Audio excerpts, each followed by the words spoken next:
and apply it to another disease, or do you have to do the whole clinical trial again, or do you get some like like partial credit, because you did like it already works on some levels you already know, and so you only have to do like half of a new thing when you target a new disease. How does that component work?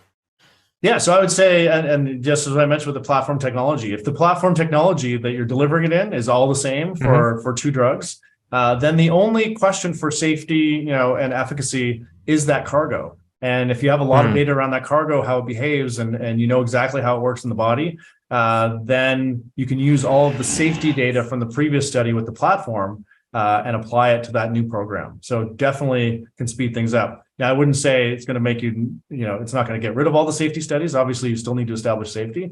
But as you build that database of safety with that platform, the confidence just increases and increases. For personalized medicine, part of it's like, what do you have, and then how can we target it effectively to eliminate, versus just like kind of like carpet bombing the area. Do we know all the cancers that plague humans, or is it kind of like spiders where we have we know some of them and we have a theory that there's probably like 80% we haven't met? Yeah, I would say it's maybe less that and more that every human has different genetics. So our background genetics are different, and every cancer has different genetics. So while we pool them into areas based on where they formed, genetically they can be extremely heterogeneous. So absolutely, the way people respond to cancer is dependent upon that specific cancer's mutations and their own genetic background. And both of those can have pretty dramatic impacts on how the cancer progresses and how an individual responds to treatment. So I think very much so the future will be completely personalized treatment, where we sequence the person, we sequence the tumor, and use an algorithm of some sort to come up with a personalized cancer vaccine or a combination of cancer vaccine and immunotherapy to cure that cancer. Is it possible for a cancer that's never been seen before and how it affects people to arise? I imagine that with a platform like yours, you just take what we know and then slot it in to effectively treat it. But is it how often does something like that happen?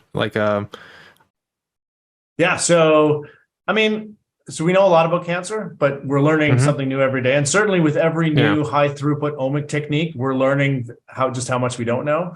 In fact, and especially with epigenetics now, every tumor is completely different. And we can sort of segregate them into baskets that have certain common features, but really, every cancer can have a suite of, hundreds of thousands of mutations that makes it, challenging, especially for cancers like prostate cancer. Prostate cancer, we've spent so much time sequencing tumors. We've had a really difficult time trying to figure out, which basket they go in and which responds to what. And again, I think, the future lies in to be able to do completely personalized treatment for these patients. So, speaking of cancer, Barrel Master comes back with with a question. How close is your sister company, Oyson's Cancer, treatment from human trials? Yeah, so I mentioned, so Ocean Biotechnologies and Entos created a joint venture called Oncocenix. Oncocenix is the company that's advancing our oncology programs. That was the company that we were going to do the first in human trial at the beginning of the pandemic, and sort of got derailed by the whole thing. But I think the learnings that we had in the manufacturing and the regulatory with the vaccine we're now going to go back and apply these to cancer. Yeah, so we'll get that first in human trial started, within the next 12 months.